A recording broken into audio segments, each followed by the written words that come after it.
Service వాళ్ళు కానీ IAS IPS కానీ గ్రూప్ బి వాళ్ళకి మనకి శాలరీ తక్కువ ఉంటాయి.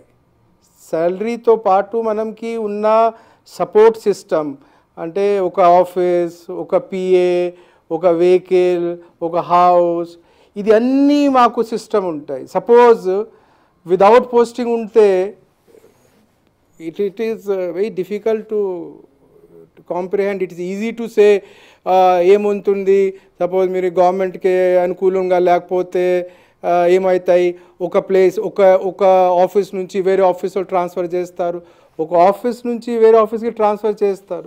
విదౌట్ పోస్టింగ్ కూడా ఉండొచ్చు కదా. నాకు గుర్తు ఉంది 1998లో నేను అప్పుడు భువనగిరిలో సబ్ కలెక్టర్గా ఉన్నాము. అప్పుడు ఒక ఆఫీసర్కి విదౌట్ పోస్టింగ్ గవర్నమెంట్ చేయడం జరిగింది.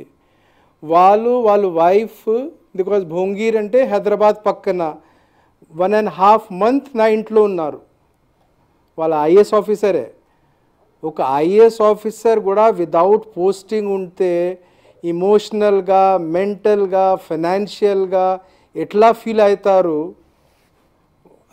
ఈ ఎంప్లాయీస్ ఎంప్లాయీస్లో ఉన్న మనమందరికీ తెలుసు తప్ప ఎంప్లాయీస్ లేకుండా వాళ్ళు చాలా ఈజీగా చెప్పగలుగుతారు, ఏముంది మీకే లేకపోతే వేరే పోస్ట్ చేస్తారు. అంటే ఇప్పుడు మీరు డైరెక్ట్గా జనం ముందు ఒప్పుకుంటూ ఉన్నారు, ఆ రోజు కనుక ఏబి వెంకటేశ్వరరావు మీద లేకపోతే కృష్ణకిషోర్ మీద యాక్షన్ తీసుకోకపోతే మీకు పోస్టింగ్ ఉండదు అని.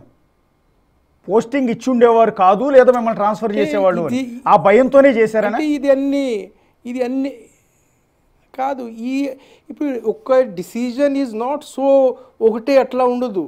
డిసిజన్ నేను ఆ రీల్లో కూడా చెప్పాం, ఏదైనా డిసిజన్ తీసుకున్నప్పుడు రకరకాల లెన్స్ ఉంటాయి.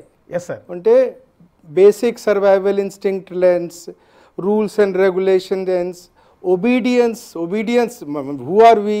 జనరల్గా ఎవరు గవర్నమెంట్లో వస్తారంటే జనరల్గా వాళ్ళు దే ఆర్ సిన్సియర్ స్టూడెంట్స్, అంటే చదువులో బాగా ఉంటారు కాబట్టి వాళ్ళు రాసి ఇలాగ ఏపీపీఎస్సి కానీ యూపీఎస్సి ఎగ్జామ్లో రాస్తారు.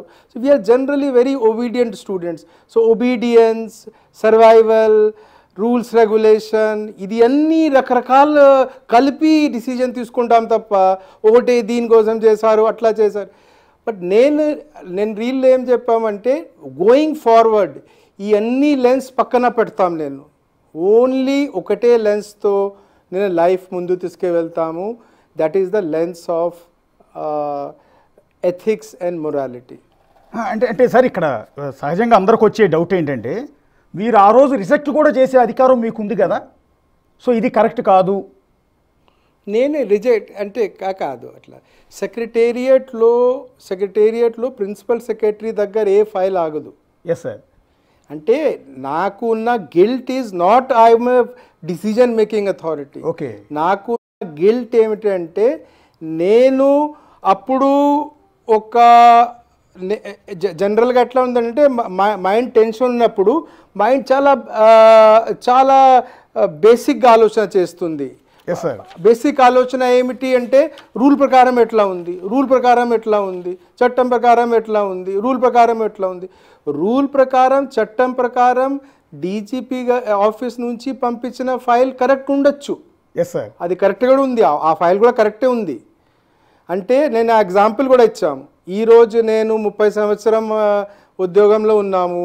నేను 30 సంవత్సరం వరకు పర్సనల్ యూజ్ కోసం నేను I would have use the vehicle for 1,00,000 kilometer. ఈరోజు సపోజ్ ఎవరు ఒక గవర్నమెంట్ ఆఫ్ ఆంధ్రప్రదేశ్ నాకు ఒక నోటీస్ ఇస్తే దట్ నువ్వు పర్సనల్ యూజ్ కోసం 1,00,000 kilometer యూజ్ చేసావు, నువ్వు పెనాల్టీతో పాటు ట్రెజరీలో 40 లక్షల రూపాయలు కట్టండి అంటే నేను రిటైర్ అయిన రోజు నా దగ్గర 20 లక్షల రూపాయలు ఉంది, నా దగ్గర సేవింగ్. దీనికి డబల్ నువ్వు కట్టు అంటే నేను పిఎఫ్ నుంచి నాకు వచ్చిన అమౌంట్ గ్రాట్యుటీ నుంచి ఆ పే చేయాల్సింది ఉంటుంది. ఏ కోర్టు నాకు రిలీఫ్ ఇవ్వరు. సో చట్టం ప్రకారం చాలా ఇష్యూస్ కరెక్ట్ ఉండొచ్చు. But first lens is ethics and morality lens. అంటే నేను ఆ ప్లేస్లో ఉంటే నాకు ఇలాగా చార్జ్ ఫ్రేమింగ్ న్యాయం ఫేర్ కనిపించే వాళ్ళు అది కరెక్ట్ కాదని నేను చెప్పాను నేను. అంటే ఆల్ ఇండియా సర్వీసెస్ రూల్స్ 1968 ప్రకారం article 14 and 21 equality and justice ప్రకారం ఇన్ కేస్ గవర్నమెంట్ తీసుకున్న డెసిషన్ని, గవర్నమెంట్ మీన్స్ ముఖ్యమంత్రి తీసుకున్న డెసిషన్ని ఐఏఎస్ అధికారి లేదా ప్రిన్సిపల్ సెక్రటరీ హోదాలో ఉన్న వ్యక్తి రిజెక్ట్ కూడా చేసే ఆప్షన్ మీకు ఉంది కదా సర్వీస్ రూల్స్ ప్రకారం. అయితే sir we are in democracy. India 1947లో 1950లో ఇండియా దగ్గర చాలా ఆప్షన్స్ ఉన్నాయి.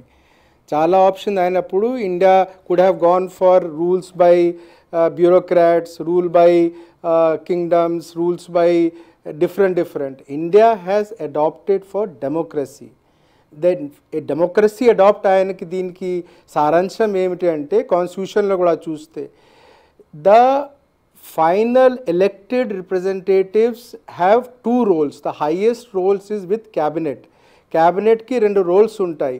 Assembly lo velli chattam cheyadam oka role, secretariat lo kurchoni paripalana ivvadam second role. ఒక ఆఫీసర్ ఒక బ్యూరోక్రాట్కి ఒక ఎలక్టెడ్ గవర్నమెంట్ ఇచ్చిన డిసిజన్ రిజెక్ట్ చేస్తే మన డెమోక్రసీకి ఇది డెమోక్రసీకి కాన్స్టిట్యూషన్కి అపమానం చేసిన కింద లెక్క కదా. అంటే తప్పు అనిపించింది సందర్భంలో సార్. అంటే మీకు ఆ రోజు తెలుసు కదా ఏబి వెంకటేశ్వరరావు పవర్ఫుల్ ఆఫీసర్, ఇది ఇతని విషయంలో మనం చేసేది కరెక్ట్ కాదు అని మీకు తెలుసు కదా, మీ సబ్కాన్షియస్ మైండ్కి తెలుసు కదా ఆ రోజు. అలాగే జాస్తి కృష్ణకిషోర్ తప్పు చేయలేదు అన్న విషయం మీకు తెలుసు కదా. సో ఆ నిమిషంలో మీరు రిజెక్ట్ చేసే అవకాశం ఉంది కదా అంటున్నాను నేనే. అంటే పొలిటికల్ ప్రెషర్ వల్లే యాక్సెప్ట్ చేయాల్సి వచ్చిందా అని అడుగుతున్నా. పేపర్ అంటే that's again you are coming back to the same మీరు ఫస్ట్ క్వశ్చన్ అడిగిన. అంటే పేపర్లో కరెక్టే ఉంది కదా. ఓకే, పేపర్లో చట్టం ప్రకారం వచ్చిన ఫైల్ అది అంటే ఫ్లిమ్సీ గ్రౌండ్ అంటారు కదా, నేను చెప్పాము కదా ఫ్లిమ్సీ గ్రౌండ్లో ఉంది.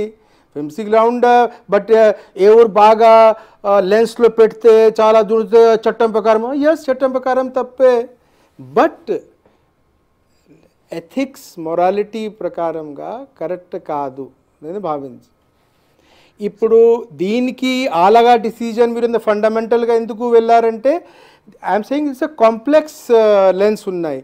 లెన్స్ ఆఫ్ రూల్ రెగ్యులేషన్ ఉంది, ఒబీడియన్స్ నేచర్ ఉంది, సర్వైవల్ ఇన్స్టింక్ట్ ఉంది. మీరు చూస్తున్నారు 15 మంది వితౌట్ పోస్టింగ్ ఉన్నారంటే కరెక్టే కదా, government is angry with them.